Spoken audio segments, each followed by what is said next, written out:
How does Albania just keep getting better and better? It kind of does, doesn't it? Gjirokaster, a UNESCO-listed town and one of Albania's most beloved gems. From the hilltop castle and quirky museums to cobbled lanes and Ottoman architecture, it's a place steeped in history and charm. But what makes Gjirokaster truly special? It's the people and the food. From warm smiles, surprise encounters and so many plates of delicious local dishes, this is what we really loved about Gjirokaster. We are Nigel and Sue. We spent 3.5 years travelling our home country, Australia, in our self-converted camper van. And now we're in Europe, living our van life travel dreams. Join us as we explore Gjirokaster in one unforgettable day. Good morning, friends. Today is a beautiful day and we're going to head up to Gjirokaster. We have been staying here in this little campsite called Camping Aura for the last couple of nights. It's been raining a lot. Yesterday was very foggy, but today it's dawned beautiful. So we're just about to jump in this taxi, like it's a private car, but anyway. I think it's the husband of the lady that is running the campsite today. He's going to take us up to the castle for €15. Now I had heard it was 5, so 15's a bit steep, but anyway, it's going to save us the best part of an hour's walk up there, 40 minutes or something. And we've got one day, so today we're going to show you what you can see and do in Gjirokaster in one day. The drive from the campsite took about 10 or 15 minutes. We went right to the top of the hill and the castle entrance. Look at that old fella. This is great. Right at the front door. We're starting our little day trip today with the Gjirokaster Castle, and we're about to go in and check out this 12th century fortress, which is right at the very top of the hill. Well, it's not quite at the top because it does go up a little bit further there, but it's out in a very strategic point here. The Gjirokaster Castle sits at a height of 336 metres, and at over 500 metres long, it's one of the largest castles in the Balkans. It's been a strategic fortress for centuries. Ali Pasha expanded the fortress in the 18th century, and it was used as a prison during the communist era.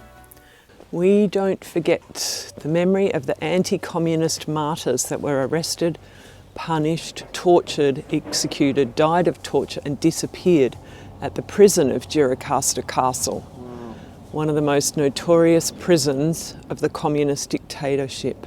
Wow. It's pretty heavy, isn't it? Yeah, it is, yeah. The ticket is 400 lek. Buy it at the counter here. And you get an exciting little smack in the botty when you... Oh, you didn't get it. No, because I wasn't standing in there. Whoa, look at this. The castle is open to visitors and now houses 3 museums. This statue is called the Monument to People's Power, and it represents the resistance against the fascist Italians and the Germans in World War II. This tank's quite small. It's an Italian tank dating back to the Second World War. It's pretty basic, and it's one of only 3 of its kind that survived the Second World War, 1940 Italian tank, of which only 243 were built. Okay, a little correction on the entry, 400 into the castle and a further 200 to go into the museums. So the museums are optional. We've got the Armaments Museum, the Ethnography Museum and the prison where those political prisoners were kept during the communism. So I'm really keen to see that. Definitely worth the extra 200. Yeah, so we're going to head in there now. We go to the prison. It was definitely eerie walking through the prison and seeing the cells where political prisoners were kept. There was no glass on the windows. It would have been freezing here in winter.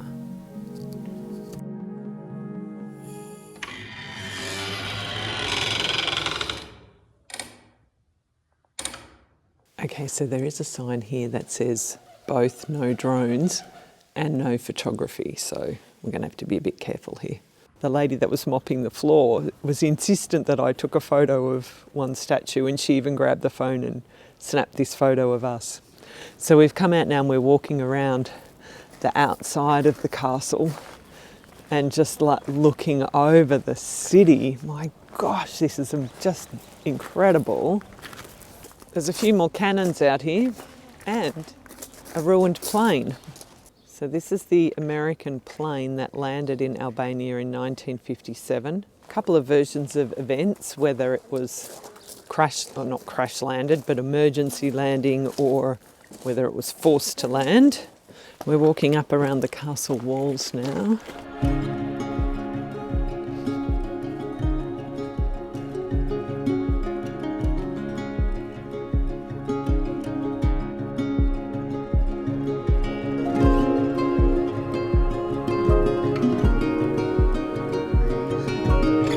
Spring is such a beautiful time to be here.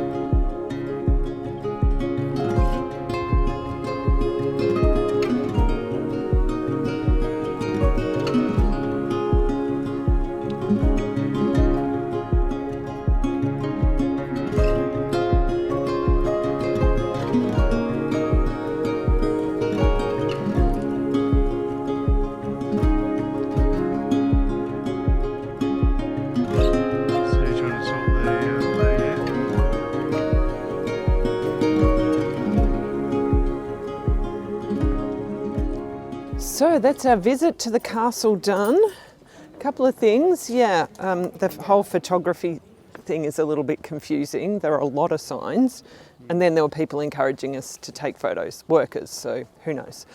We spent 2 hours in there at least, and that's what we'd encourage. And also come early, like 9 o'clock it opens. We were here just after 9, and virtually no one here, and now the crowds are coming. It's well worth it. It's beautiful, cheesecake. Beautiful.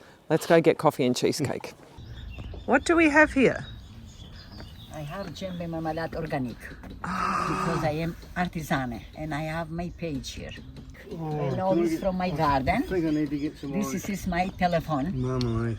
And in mountain is everything virgin. I have too much fruit. I make orange, Yes. lemon, grapefruit. No hormone, no chemical, and never conserved. Beautiful. Just from horse, something down Yes. and finished. Well, it's lovely to meet you. Thank And you very much. Thank you. And here I make Can we see this? Yeah. Wow. That was such a beautiful little interaction. Completely unplanned. We ended up buying 3 jars of her jam. Looking forward to trying those on some yummy local bread. So this is the main way up to the castle. I'm glad that we're walking down this hill. Just below the castle is one of these Cold War tunnels. We can't see too much about it because everybody's put their stickers over it, but we'll walk through. Apparently this one just goes underneath the castle. Same as this, concreted in turn off, I reckon, here. But in other secret tunnels underneath the castle during the Cold War era. Yeah, just blocked it off. Again, and then back out the other side. At the other side of the tunnel, we overlooked the valley and the road up to the castle. This was a great place to launch the drone away from all the people.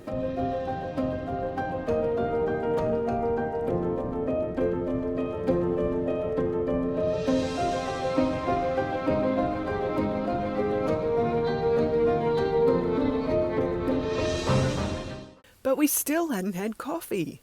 So we walked through the Old Bazaar, we'll come back here later, and to a cafe that we'd been recommended. We found our patisserie. Grab a cheesecake. Hello. Listen, there's a happy smiley face. Our fellow Aussie friends John and Kelly had raved about the Basque cheesecake here, so we had to try it. It was awesome. So we recommend stopping for morning coffee and treats here at the Patisserie Calimera. Just past the cafe, you'll find these steps that lead up to the Cold War Museum. Okay, so you come to the top, get into this courtyard, and then walk around this building and go to an office to get your ticket. This is the door here where you get your ticket, 200 lek per person. And then you just walk around the other side of this building to the entrance. And this is the entry to the Cold War tunnel. Oh my gosh. One of those massive concrete doors. The Cold War Museum, also known as the Cold War Tunnel, is one of many such bunkers that were built in Albania during the communist era under dictator Enver Hoxha.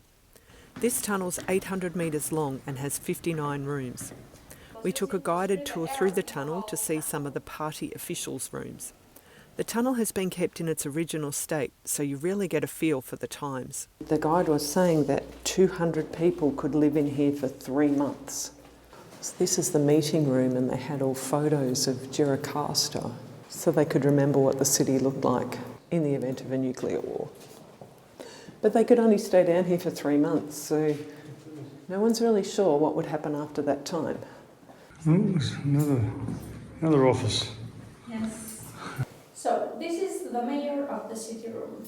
As you can see, it's similar with the other room, another green room to show the importance of the person. So 198 people get to poop in there. Yeah. There would have been a big long line every morning. And it was really good. I really enjoyed that. Like they haven't changed much. It's kind of been left, hasn't it? You can see the paint. You notice the paint starting to fleck off as the rebar inside, the reinforcing of the concrete is starting to expand with the moisture. The rust, it's rusting, and then the paint's flecking off. Yeah. And the outside layer of the concrete's popping out. So it's pretty raw and untouched. Yeah, she was saying that there's 4 entries to there. One of them goes underneath the old mosque, and that one's caved in. So she said she has walked in there, but the oxygen gets a bit thin. So the other thing worth noting is the generator room is underwater at the moment, so we couldn't go in there. Yeah, that's just because it was raining all day yesterday. Yeah. All right, let's go get some lunch. If you're planning a trip to Gjirokaster or anywhere in Albania, you can grab our free Albania road trip checklist. It has all the info that you'll need. Click the link in the description to this video or scan the QR code on your screen now. It's free. The Old Bazaar of Gjirokaster is in the heart of the old city. It dates back to the 17th century, though a lot was destroyed by fire in the late 19th century and rebuilt. The bazaar originally had artisan workshops, and now the streets are lined with souvenir shops and restaurants. We've stopped here for lunch. The restaurant is called Voi Saba. We're right at the top of the bazaar. Perfect location. And we've just ordered some various different traditional Albanian foods for lunch. Girls with beer. Cheers. Cheers.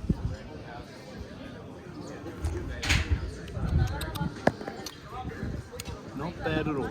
So here we go with our traditional Albanian. We've got the chifchi, the rice balls, chips, real potato chips, the kofti, which is the meatballs, No sauce, which is it? village salad. No, they don't come with sauce.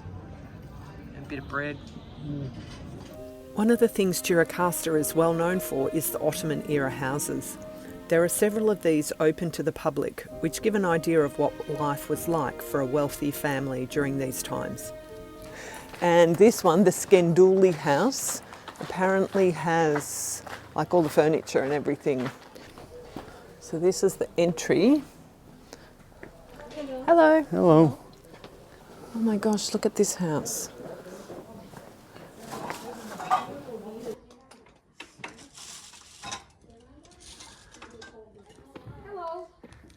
Hello. Visit? Yes, please.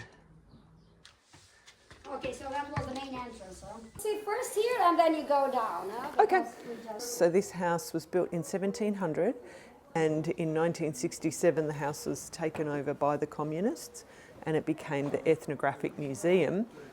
At the fall of communism, the house was handed back to the Skenduli family, and the Ethnographic Museum moved down the hill to Enver Hoxha's birthhouse. Entry fee is 300 lek, and this lovely lady gave us a guided tour around the house.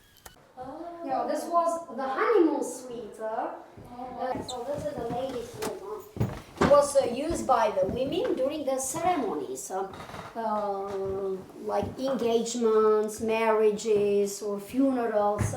All the women would sit here and celebrating separated from the men. Nigel found the toilet. I found the pooper, the long drop. We've been fascinated by these Ottoman buildings, not the least the roofs. What's interesting to note is that each square metre weighs 550 kilograms. Just down from the Skinduli house is a cat that's going to attack Nigel in a minute. They're not a very friendly cat. No. Just down from the Skinduli house is the Ethnographic Museum, and this museum is housed in Enver Hoxha's birthhouse. So the house actually burned down in the 1920s and was rebuilt in the 1960s. They built it much larger, I guess, as befitting a dictator. We decided not to visit the Ethnographic Museum. Instead, we climbed this steep hill to another Ottoman house. But what happened to that blue sky? Well, I was confident it was not going to rain today. But lucky I did bring my rain jacket just in case. And Nigel bought his umbrella. We need to get to that Zakati house. Oh, it's a big hill to walk up. This is the Zakati house, which is another one of these traditional houses. And this one's high up on the hill over the city. We're about the same height as the castle you can see over there. Apparently this one has a bar. Welcome to Zakati house.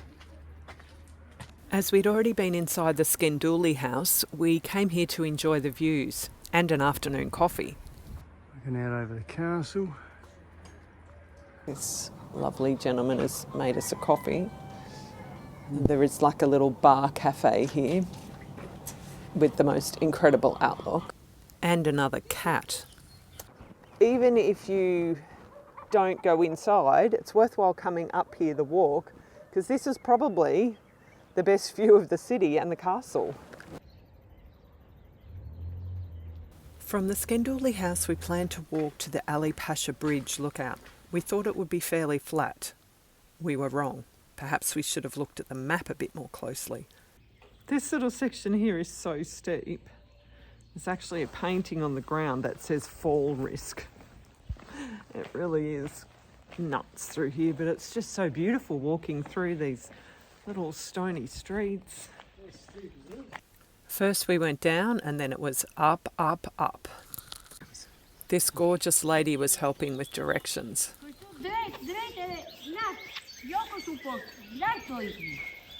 Oh, she's coming up here. The old girl, she's so funny. And she got the other lady and had a photo with her. I'm getting told off. Sorry. No, I'm not allowed to take shortcuts. Okay. So we've got to stick to the trail. We've got a bit of a hectic walk up here. Probably does it every day. Bye-bye.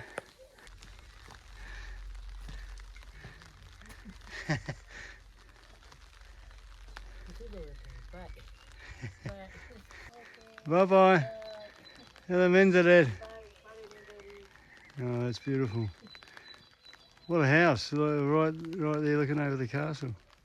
Now we're going under this house, through this archway. We've turned off the road after walking uphill for about half an hour. We passed through a small village. As you can see, we're in the farmland now, walking along this path, and supposedly we should just turn the corner and be at the viewpoint for the bridge. G'day, sheepsies. He's waving for the crowd. Oh well, we made it. Fish and dead here. Ali Pasha! Ali Pasha. Wow, look at that. There's the Ali Pasha Bridge. It's almost like right on cue. We get a pack horse. Pashandetya. Once the animals were safely out of the way, it was time to get a closer look at the bridge. This bridge was actually part of an aqueduct system built by Ali Pasha that brought water into Gjirokaster from Mount Sopot, 10 kilometres away. You can hike all the way down to the bridge from this point, but it was getting late, wet, and our stomachs were growling. Again. Okay, so we're leaving the Ali Pasha Bridge now, and it's pretty much all downhill from here, making our way back to the Kardashian restaurant. It's been a good day and hopefully we've finished the rain. One thing you should be aware of in Gjirokaster is it's very steep. Just bear that in mind for walking around. There's a lot of up and down hill here.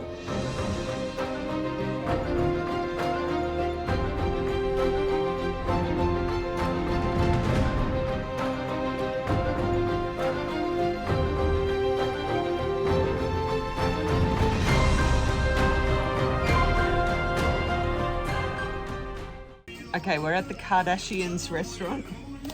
Kardhashi, but we're calling it Kardashians.